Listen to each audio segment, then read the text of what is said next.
Com a paz do Senhor. Por gentileza, assentai-vos.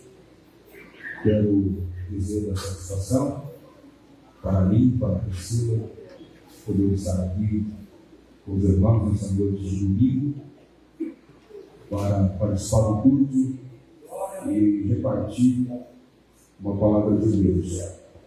Quero cumprimentar o pastor Jonas. É isso? Ed Carlos, desculpa. Sua família, nos abençoe, os obreiros, casa do Senhor, e agradecer o convite, mais uma vez, do Lauri, sempre lembra de mim, a Andréia, Deus abençoe, tivemos a oportunidade de viajar juntos, e o Lauri é um amigo que eu tenho desde 2014. Eu vou morrer e não vou esquecer do Lauri, porque ele me livrou na segunda-feira à tarde e disse assim: o senhor tem compromisso hoje à noite? Eu disse: não tem. Então o senhor vai vir para cá aqui em Jaraguá substituir o Napoleão Falcão. Imagina, esse cara fez comigo. Primeiro ele foi muito inteligente, disse: vem pregar aqui. Aí eu disse: não, eu tenho um compromisso. Eu queria dizer: você tem compromisso? Não.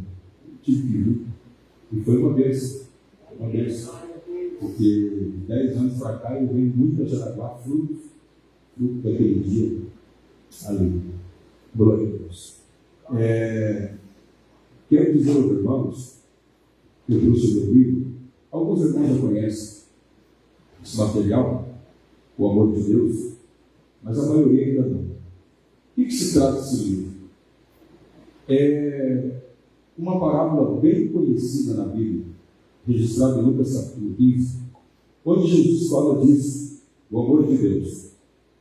E para demonstrar esse amor, Jesus contou essa parábola, e todos conhecem, quer ver? Jesus disse que um pastor tem quantas ovelhas? 100. Quantas se perdem? Uma. E ele vai atrás dela. Quando ele vai, ele usa um pronome possessivo: minha ovelha. Quando ele volta, ele faz uma festa para a vida inteira. Aí Jesus muda a figura e diz que uma mulher tem quantas dracmas? 10. Quantas ela perde? Uma. Assim como o pastor, ela vai em busca, acha, usa o pronome possessivo minha e também faz uma festa. Aí Jesus faz uma aplicação. Assim haverá alegria no por um que. Então a ovelha e a dracma são pecadores, e quando se arrependem, há uma festa no céu. Por que Jesus vai falar que um pai tem quantos filhos? Quantos filhos? 2. Agora, Assembleia, preste atenção na pergunta: quantos se perdem?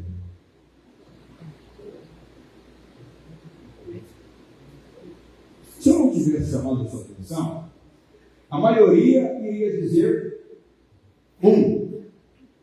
Por quê? Porque nós só ouvimos falar sobre o filho mais novo. A história dele começa no versículo 12 e termina no 24. Ele decide pegar a herança fora do templo, para no chiqueirão de porcos, mas lembra da casa do pai. Quando ele volta, o pai recebe ele com uma festa. O pastor faz festa, a mulher faz festa e o pai faz festa. Só que o pai diz assim: esse meu filho estava perdido e estava morto e reviveu. Beleza. A história continua. Versículo 25. Por quê? Jesus vai falar do filho mais velho. Quando ele chega, ele fica alegre. Ele entra na festa. Então, esse filho também estava perdido. A diferença é que o mais novo se perdeu para fora de casa, enquanto ele estava perdido dentro de casa. Em todas essas figuras, você vê aquele que é inexplicável. o amor de Deus. Esses 32 versículos de Lucas 15 estão comentados aqui numa linguagem bem simples, que até o adolescente entende. Esse livro tem atingido muitos adolescentes. Semana passada a gente ouviu um testemunho de uma irmã, que eu tenho dito, você pode ler o livro, os obreiros podem comprar também, é fruto de pregações. Mas se você der para alguém, um crente, ou alguém afastado do Evangelho, ele vai ter contato com a presença de Deus. Uma irmã me disse, eu fiz o que o Senhor me disse, e dei para algum familiar meu. Ele foi à igreja e entregou seu coração a Jesus. Fiquei muito feliz com isso. Custa R$20, lá no final você pode adquirir esse material. Obrigado por sua atenção. Vamos à palavra do Senhor. Segundo o livro dos Reis, capítulo 5.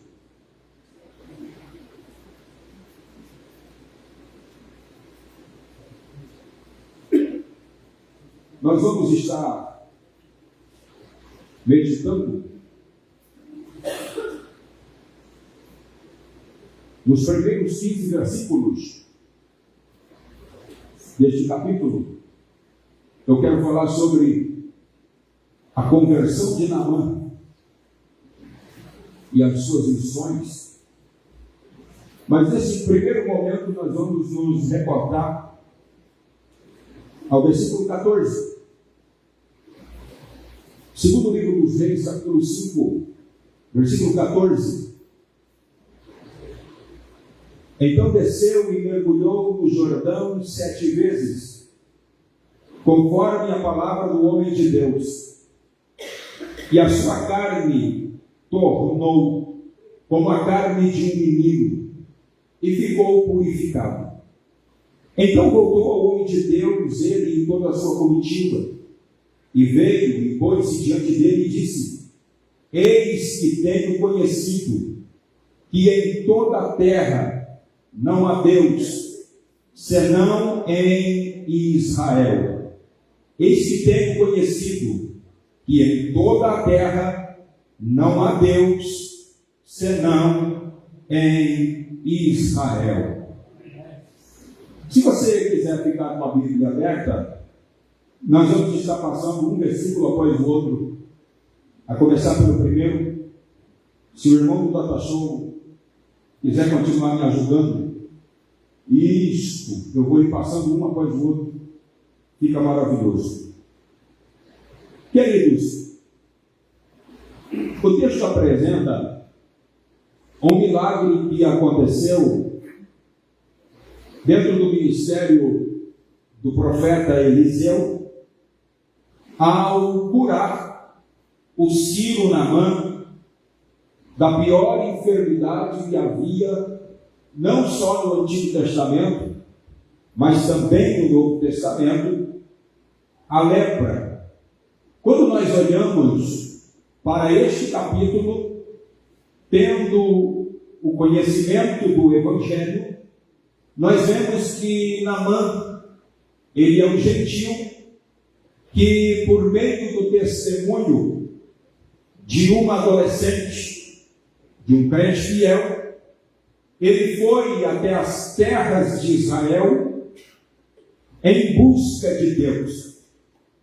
A cura da lepra não foi apenas na sua pele, no seu corpo, mas foi o caminho que propiciou a cura da sua alma, a sua salvação.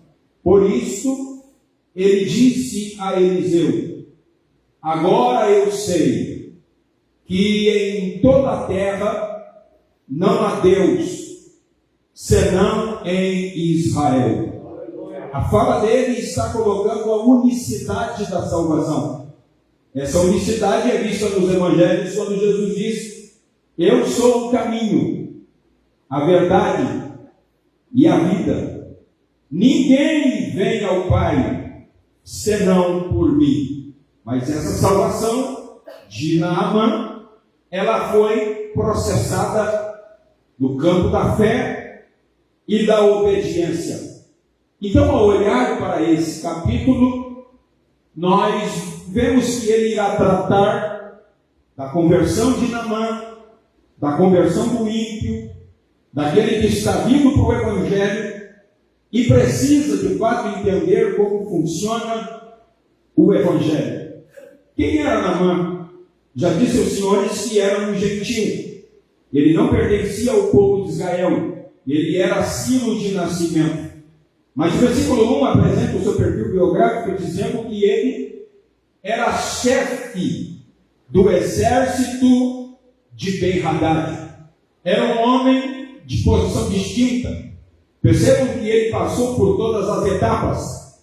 Ele foi ganhando patentes e mais patentes, honras e mais honras, até ser o maioral do exército.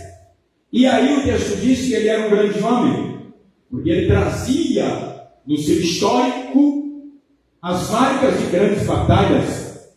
A Bíblia diz que ele era um homem valoroso. A versão original diz que era um homem de muito respeito. O sucesso que estava na sua história lhe conferia o respeito dos seus liderados. Quando o texto diz que ele era um homem de muito respeito, significava dizer que ele tinha influência no seu reino. O Ben-Hadad, ele ouvia os conselhos de Naamã. Contudo, a última nota do seu perfil biográfico no versículo 1 é uma oposição a todas as qualidades citadas. O texto irá dizer, porém, leproso. Na NVI vai dizer que um dia, esse homem, esse grande guerreiro, ficou leproso. Percebam que não é lepra de nascimento, é lepra contraída. Nós não sabemos como funcionava a saúde pública da Síria, mas se o texto está dizendo que ele tinha lepra, significava dizer que para entender nós precisamos voltar a lei de saneamento de Levíticos capítulo 13, que funcionava para Israel.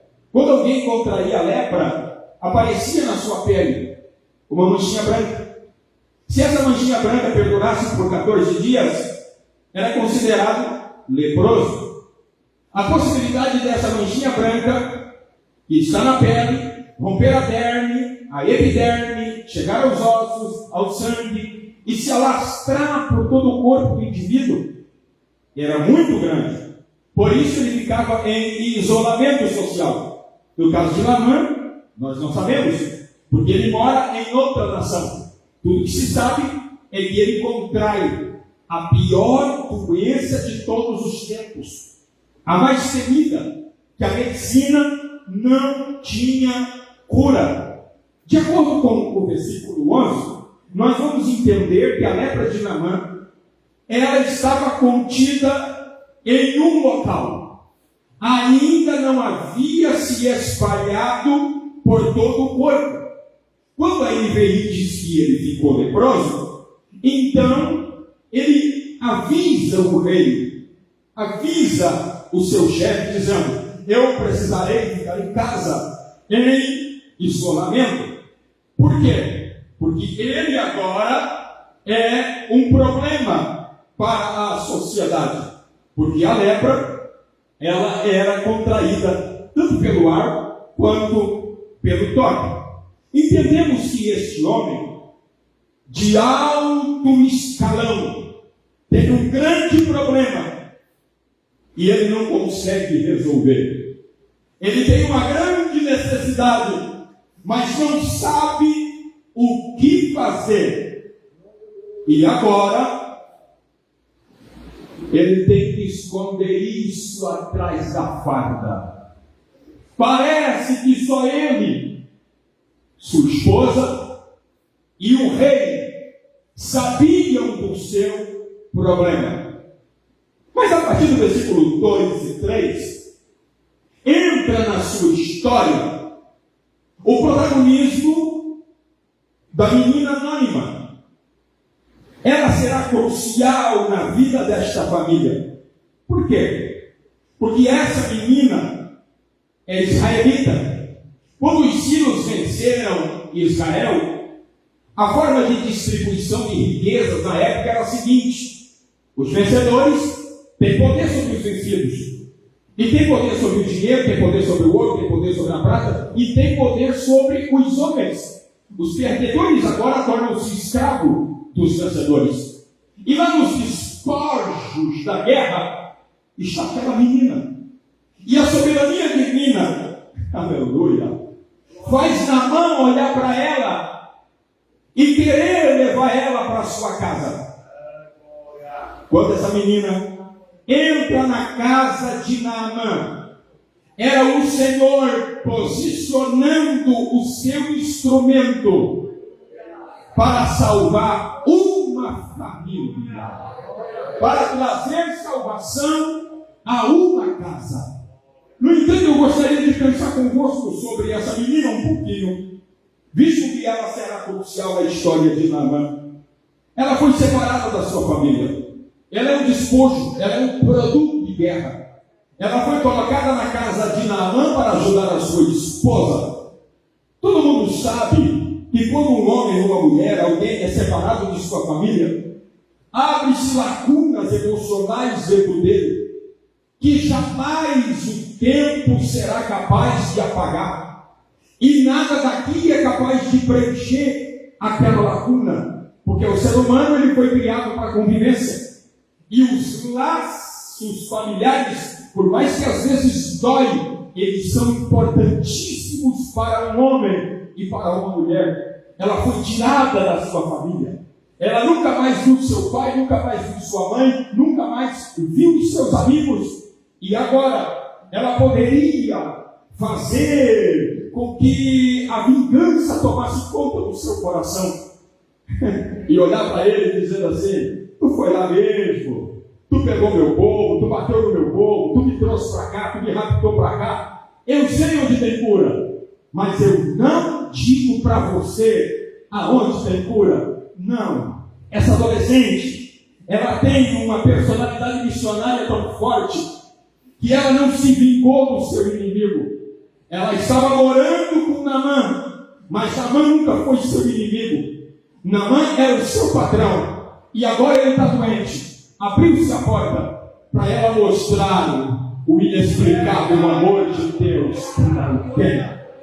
Nada fica de pé diante do amor. O amor quebra todas as barreiras. Por isso Jesus disse: vocês serão conhecidos como os meus discípulos se vos amardes uns aos outros. Aleluia. Ela olha para o seu estado, é de escravidão, mas ela não se vinga.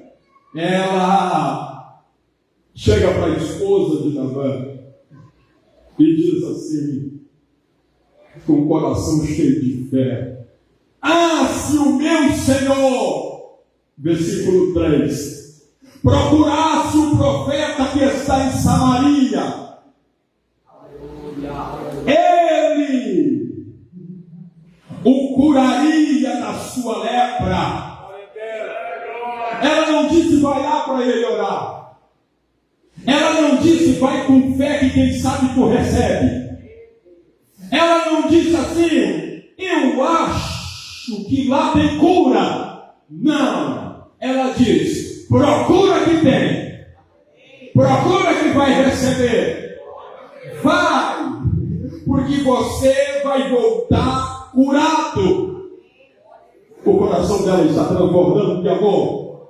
O coração dela está transbordando de fé. Mas pastor Kleber, Naamã feriu ela, Naamã feriu a família dela. Por que ela não se vinga? Porque ela entendeu que Deus colocou ela naquela casa para salvar a sua família. Parece que é onde Satanás mais nos fere, o local onde Deus irá mais nos usar. As feridas de Satanás são pedagógicas. As feridas que Satanás tem uma instrução na nossa vida. O Senhor permite ele ferir. O Senhor permite ele arruinar. O Senhor permite ele deprimir. Mas com isso, o Senhor está sinalizando o ministério. Com isso, o Senhor está sinalizando uma vocação. Se essa menina não fosse parar na casa de Naamã, sua história não teria ficado nas páginas do cristianismo. Se essa menina não tivesse ido para lá, nós não encontraríamos hoje uma palavra de fé, que a vingança não é o melhor caminho. A vingança não é a melhor escolha. Se encharque do amor de Deus. Se encharque da fé poderosa que é em Cristo Jesus. Porque só Jesus é capaz de curar a lepra do pecado. Só Jesus é capaz de curar a lepra que infeccionou o mundo em que vivemos. Naamã foi contar ao seu senhor. Ele disse assim, falou a menina. E aí nós começamos a encontrar um panorama de homens carnais no texto. Porque tanto Ben-Hadad quanto Naamã e Jorão, eles são carnais. E os carnais obreiros, eles não entendem as coisas do Espírito. É uma grande dificuldade você lidar com pessoas carnais, porque eles não entendem as coisas do Espírito. Elas me parecem loucura, porque as coisas do Espírito se entendem espiritualmente. E para entender as coisas do Espírito, aleluia, espiritualmente, você precisa nascer de novo, nascer da água, nascer do Espírito, para ter a mente de Cristo. É a mente de Cristo que condiciona a verdadeira interpretação das coisas do Espírito. E agora, Ben-Hadad faz uma carta, e essa carta tem o propósito da contenção, para não haver nenhum problema entre ele e Jorão. E essa carta mostra 3 coisas: que Naamã precisava da permissão para sair do país. Ele estava leproso. A segunda coisa é que ele era muito rico. A terceira coisa é que tanto Ben-Hadad quanto Naamã, por não conhecerem a Deus e levarem tanto dinheiro, eles acharam que poderiam comprar o milagre de Deus.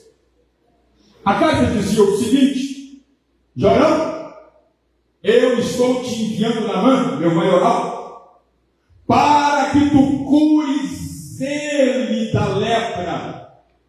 Por que eles não vão direto a Eliseu? Por que eles vão a Jorão? Porque Ben-Hadad achou que Eliseu era um profeta do palácio. No palácio que os profetas de Aserá, os profetas de Baal, todos eles eram sustentados por Jorão. E ele achou que Eliseu era um deles. Em outras palavras, era uma almofadinha. Era alguém pago para profetizar tudo o que Jorão queria. Mas ele estava equivocado. Eliseu não servia na mesa de Jezabel. Eliseu não profetizava para o reino em pecado. Eliseu, ele tinha compromisso com os céus. Ele morava numa vila distante, mas os céus estavam abertos à sua disposição. Jorão interpreta errado, como diz o versículo 6 e 7. E aí você está pensando assim: como que Eliseu ficou sabendo que Naamã está lá, que Jorão rasga as vestes? Como que ele fica sabendo? É porque Naamã chegou lá, parou com a comitiva e disse a Jorão: eu só saio daqui quando eu ver esse Eliseu. E aí o Jorão tem que baixar a guarda e tem que dizer para ele: Eliseu não é profeta aqui do palácio. Eliseu não está na minha folha de pagamento. Ninguém disse amém agora. Eliseu tem vida própria. E tem mais uma: eu não gosto dele, porque ele só profetiza coisa ruim.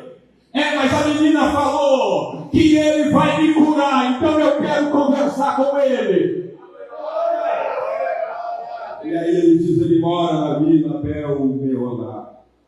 Após 160 quilômetros de viagem, Naamã chega com a sua comitiva até na casa de Eliseu. Quando ele para com toda a sua comitiva, Eliseu, deixa eu usar uma linguagem antiga aqui, olha pela greta da casa e chama o mensageiro e diz assim, vai lá e diga para ele se lavar 7 vezes no Rio Jordão e a sua pele ficará purificada. E aqui o texto começa a apresentar alguns detalhes. Percebam que a sua lepra, a lepra de Naamã, versículo 11, só está num local. A ferida só está ali. Só que Eliseu não diz ferida. Não diz para ele lavar a ferida. Diz para ele lavar a pele. Lavar o corpo inteiro. Sabe o que Eliseu estava dizendo? Naamã, todo o seu organismo está leproso. Você morrer é só uma questão de tempo. A lepra vai se alastrar, porque você está infectado, o vírus está incubado dentro de você. Você vai morrer. Mas Naamã, que era natural, que não entendia as coisas do Espírito, diz o versículo 11, que ele ficou indignado. Por que, pastor Kleber? Porque ele mentalizou o milagre. Ele produziu na sua imaginação como Eliseu faria com ele. Ele vai sair, vai pegar na minha mão, nós vamos nos cumprimentar, ele vai ficar feliz porque o chefe na banca está na sua casa. Ele vai aceitar a alta quantia de dinheiro que eu trouxe para ele. E aí ele vai fazer uma oração em posição de mãos. Vai colocar a mão no lugar afetado. E eu vou ser curado. Mas Eliseu, aleluia, olhou pela greta. Chamou o garoto. E diz para ele se lavar 7 vezes no Rio Jordão. E aí eu parei no texto, eu fiquei muitos dias com esse capítulo. Por que Naamã não ouviu a voz de Deus? 3 razões. Primeiro, por causa do seu orgulho. Se você olhar para o versículo 12, novamente a expressão indignado vai aparecer, mas no seu sinônimo, como furioso. Ele ficou furioso, explodindo de raiva. E aqui tem um detalhe. Toda pessoa irada, raivosa, ele é orgulhoso. Porque a ira é um atributo do orgulho. Ninguém disse amém comigo agora, mas não tem problema. Eliseu não veio me receber. Eu queria que ele viesse. Ele estava acostumado com o clamor, ele estava acostumado com as pessoas ao lado dele, olhando para suas patentes, olhando para sua farda, olhando para o seu histórico de guerra. Sabe aquelas pessoas que bajultam uma posição e não uma pessoa? Ele estava acostumado com isso. E aí ele achou que Eliseu iria fazer a mesma coisa. Aleluia! Parece que a princípio nem no meu rosto não vai ver. Porque o que importa aqui não é o meu rosto. O que importa aqui é a mensagem. Pô, ninguém disse amém de novo. O que importa aqui não é o instrumento. O que importa aqui é o Deus que está usando esse instrumento. Aleluia! Ele não ouve por causa do seu orgulho. Cuide. Às vezes o Senhor fala muito conosco que nós não devemos ouvir os seus propósitos. E se tem uma coisa que Deus não gosta, é de gente orgulhoso. Deus resiste o soberbo. Deus resiste. O primeiro inimigo que o orgulhoso tem é Deus.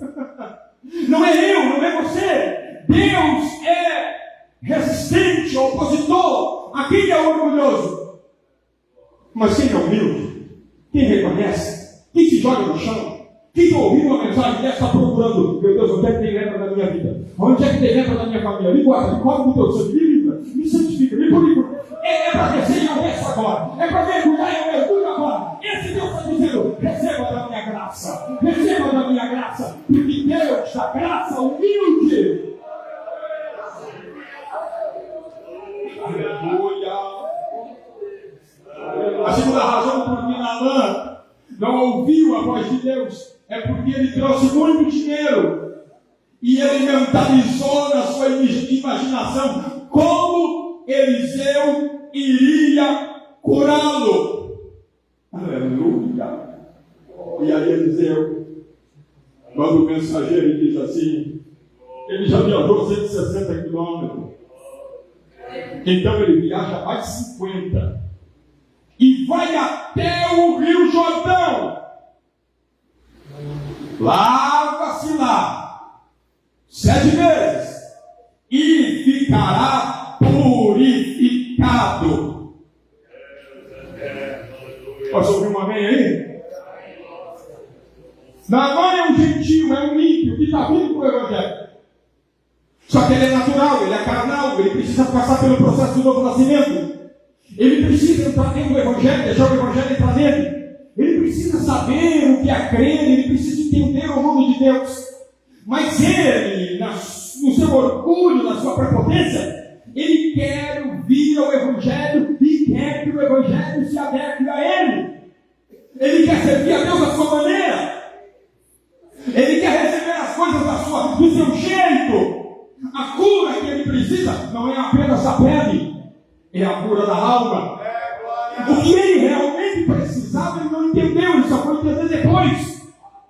Que era realmente ter certeza de salvação espiritual, porque o seu corpo era apenas um detalhe.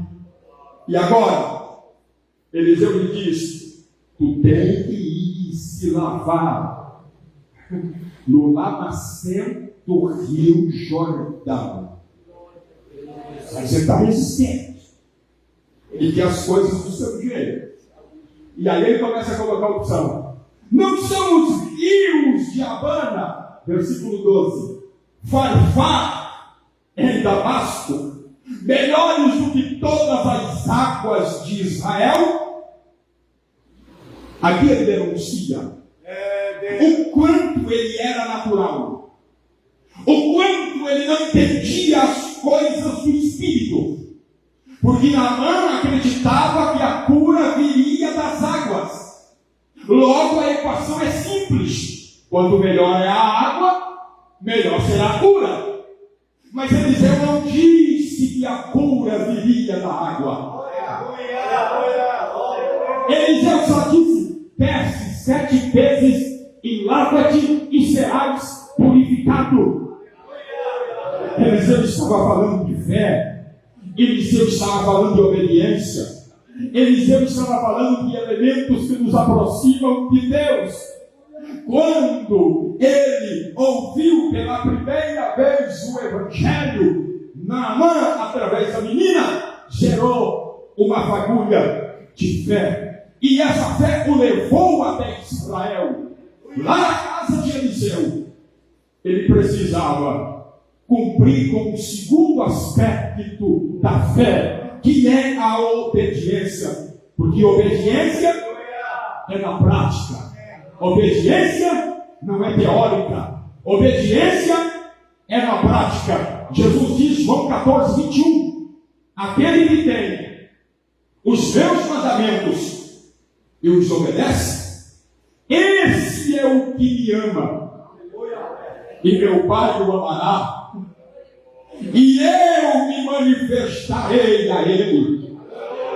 No 23 ele diz: se alguém me ama, obedecerá a minha palavra, e meu Pai o amará, e viremos nele, e faremos nele morada. 2 vezes no texto, Lauri: quem ama, obedece. Quem ama, pratica. Porque fé sem obediência não é fé. A fé existe obediência. Quando Naamã chega na casa de Eliseu e ele mentaliza o milagre, achando que ele vai vir, vai pegar na orelha, ele vai fazer uma oração com imposição de mão, ele está canalizando toda aquela glória para Eliseu. Eliseu chama um garoto e diz: diga para ele não precisa saber quem eu sou, ele só precisa saber quem eu sirvo, a quem eu devo a minha vida e as minhas palavras. É a minha mensagem, ou seja, fé e obediência. Glória a Deus. Tem alguém entendendo o texto da palavra de Deus nessa noite? Por que ele não ouve a voz de Deus? Por causa do seu orgulho? Porque ele mentalizou um milagre. Ele achou que Eliseu teria que fazer do seu jeito. Aleluia. E aí ele disse: perdi meu tempo, vamos embora. Só que tem alguém do lado dele que está vendo que ele está errado. Aleluia. Tem alguém agora que sabe que é pilha. E não adianta voltar para casa. É hora de obedecer o que Deus falou. Sempre vai ter alguém no nosso lado que vai dizer o que tem que ser feito. O grande problema é que quando o homem começa a crescer demais, não tem? Ele não ouve mais ninguém. Ele não ouve a mulher, ele não ouve os liderados, ele não ouve os amigos, porque ele acha que ele sempre está certo. Não ouvi nenhum amém agora. Sabe por que os pastores que cresceram, caíram? Pega a biografia deles, porque no final eles não ouviram mais ninguém. Sabe por que os grandes líderes das grandes empresas eles caíram? Porque no final eles não ouviram mais ninguém. Existem pessoas que conseguem ver que a gente está errado. E nós temos que ter humildade suficiente para ouvir, para entender, para analisar e dizer: realmente, eu preciso mudar o comportamento. Aleluia! Não há nada de errado em estar errado. O ser humano foi feito para errar, mas a graça de Deus, ela está conosco para nos ajudar a colocar o caminho certo. Os servos dele chegam para ele com um pronome de tratamento muito educado: meu pai, ele te pediu alguma coisa difícil? Em outras palavras, eles estavam dizendo assim: se ele te receitasse um remédio caro, tu não compraria? Se ele te receitasse um tratamento caro, tu não faria? O que dirá andar mais 50 quilômetros, tomar banho na lama? Eu sei que é meio complicado, mas vai para a lama. Aleluia. Vamos parafrasear isso aqui. As mulheres de hoje vão tomar banho de argila, só fica com os olhos pegando de fora, o nariz, tem que ser bom. Rejuvenesce a pele. Imagina você ir lá no banheiro, não, ele disse que vai ficar corado. Mas por que ele não quer ir? É a resposta de número 3. E aqui que pega, pastor? Porque ele não queria tirar a farda na frente dos seus liderados. A farda escondia a lepra. A opção de Abana e Farfar e Damasco é porque lá não precisava ter servo. Lá ele podia ir tomar banho sozinho.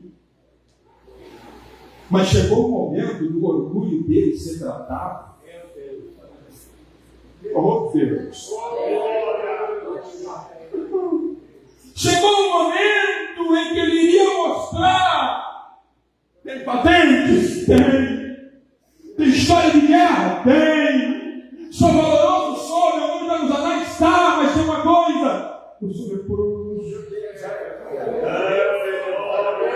Eu tenho um problema que 350 quilos de prata não pode resolver. Eu tenho um problema que anos e anos não consegue resolver. Eu tenho dinheiro que influência nenhuma consegue resolver. Eu já contratei os melhores médicos, eu já fiz os melhores tratamentos. Nada me resolveu. Está aqui o meu problema. Sou eu, não tenho nada.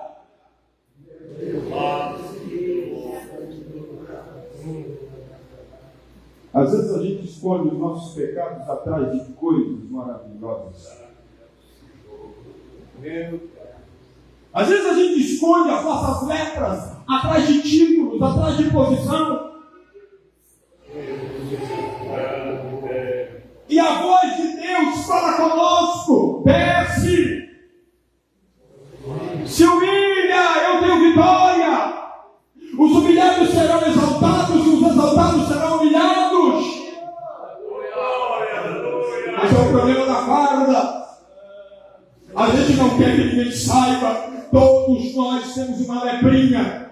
Todos nós temos uma coisinha que começa pequena. Mas se a gente não cuidar, ela vai se alastrando e vai minando. Amém? Pastor, a doutrina está forte, mas doutrina é bom. Doutrina é bom, meu irmão. Doutrina não desvia ninguém, doutrina converte. Doutrina não esvazia a igreja, não. Pode parar com essa coisa de capitalismo. Doutrina não esvazia a igreja. Quanto mais a verdade do Evangelho é pregada, mais a igreja é santa, mais a igreja é pura, mais a igreja é verdadeira. Todos nós temos letrinha que começam pequeno. Ora, secanda, se tem alguém aqui da construção civil, vai saber melhor do que eu fiquei olhando um dia para uma laje que não estava coberta e tinha um vazamentozinho bem pequenininho. E se não tratar, começa a abrir. Sim ou não? Tudo na nossa vida começa pequeno. Tu clica hoje, tu vê hoje. Tu clica amanhã, tu vê amanhã. Tu participa de uma murmuração hoje, amanhã tu participa de outra.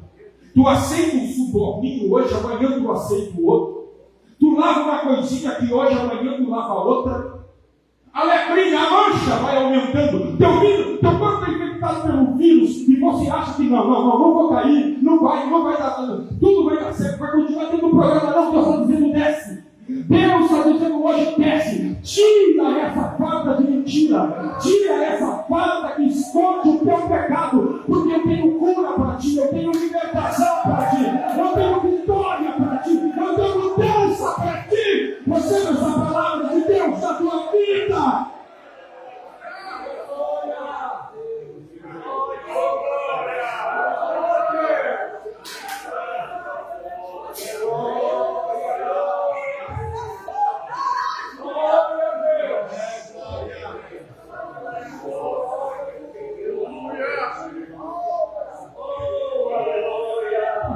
Já deu a minha hora. Esqueci da hora. Desculpa. Encerra. Oh, aleluia. Ele vai? Aleluia. E ele tira a paz. E tira de baixo também. Só que o texto, aleluia, ele diz que era para ele se lavar. Mas ele não se lava. Ele. Aleluia. Aqui eu entendo um pouquinho da personalidade da Namã. Namã era dos extremos. Namã não era do meio termo. E eu até penso que Namã era meio italiano, meio alemão, assim, não tem? Que é difícil ser crente, é difícil aceitar Cristo, é difícil. Mas depois que aceita, não larga mais. Aí ele mandou lavar, não, só lavar não. Já que é para entrar para esse evangelho, já que é para crer nessa mensagem, já que é para obedecer, então vai ter lama na orelha, vai ter lama na cabeça, vai ter lama nos olhos, vai ter lama no joelho, em todo o corpo vai ter lama, porque eu quero ser curado.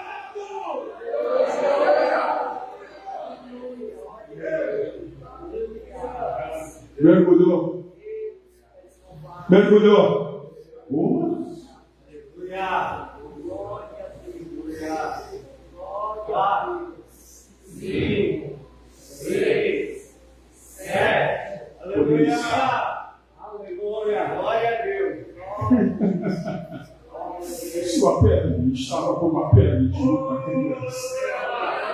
O recém-nascido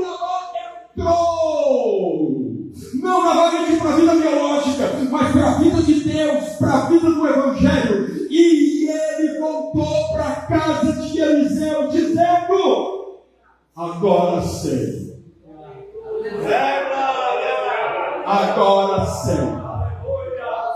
Por que ele usa a expressão agora sei? Porque não é mais apenas pelo que a menina falou. Ela me disse que tu me curarias, ok? O testemunho dela foi ótimo, foi eficiente, me trouxe até aqui. Mas eu tive a minha experiência com o teu Deus. Aleluia! A cada vez que ele mergulha na lama do Jordão, ele recebe algo que não fica paginado na Bíblia. A mente dele foi transformada, o coração dele foi transformado, as atitudes dele foram transformadas, e ele volta para casa, dizendo a Eliseu: agora sei que não há em toda a terra Deus, a não ser em Israel. A minha vida é dele, a minha casa é dele, a minha família é dele. Eu sirvo o Deus de Israel. Mas pastor Kleber, foi doído para esse homem entender o Evangelho? Foi. E Mude, comentando a sua vida, disse: Naamã perdeu a calma, perdeu o orgulho e perdeu a lepra. Essa costuma ser a sequência pela qual os pecadores orgulhosos e rebeldes são convertidos.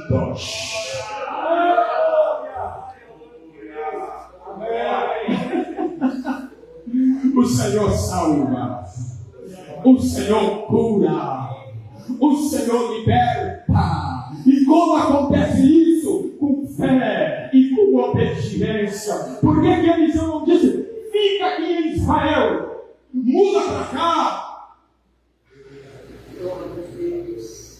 Porque lá na casa de Naamã já tinha um pai espiritual. Quem era o pai espiritual daquela família? A menina.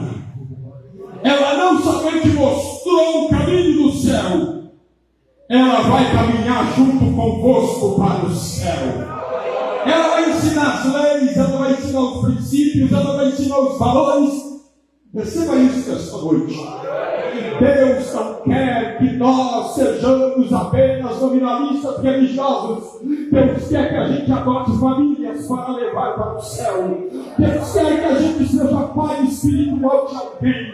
Que alguém seja impactado pelo Evangelho que vivemos. Eu sinto a presença de Deus nesta noite.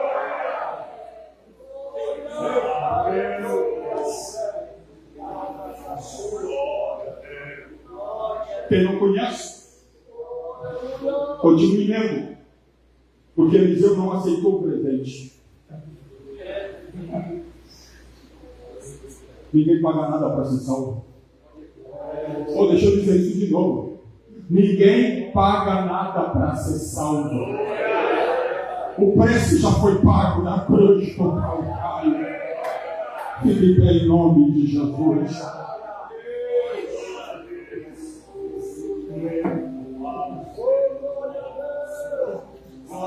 Para chamar Priscila, junto convosco aí, conjunto.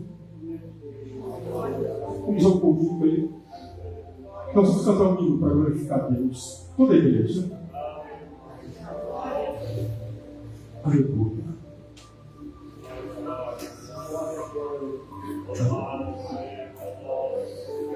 Aleluia. Feche os olhos.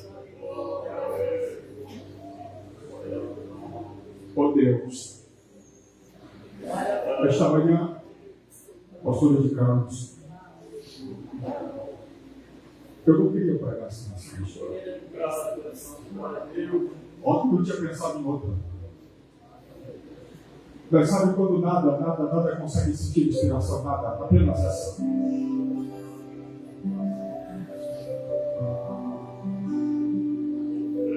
As partes mais duras dessa mensagem, aqueles recortes mais doutrinários, são aqueles que nós temos que prestar atenção. Porque hoje Jesus quer curar almas nesse lugar. Essa lepra precisa sair de dentro de nós. Esse vírus precisa morrer. Olhe comigo.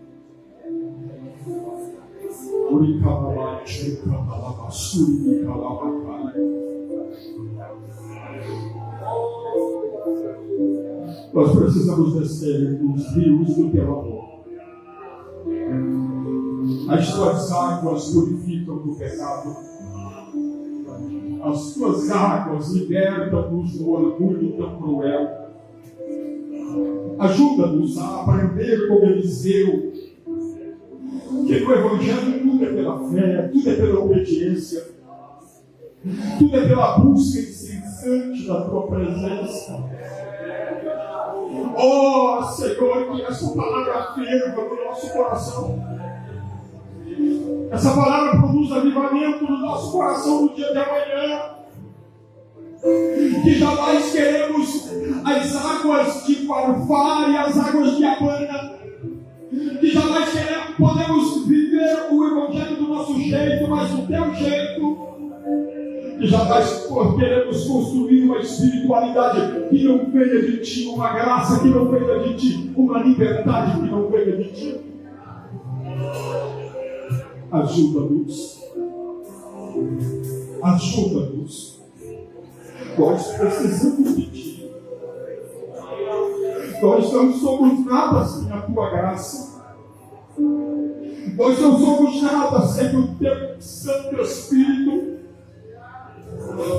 Olabasuri, calabashuri, calabacai. Ajuda esse irmão que ora comigo. Ajuda esse irmão que ora comigo.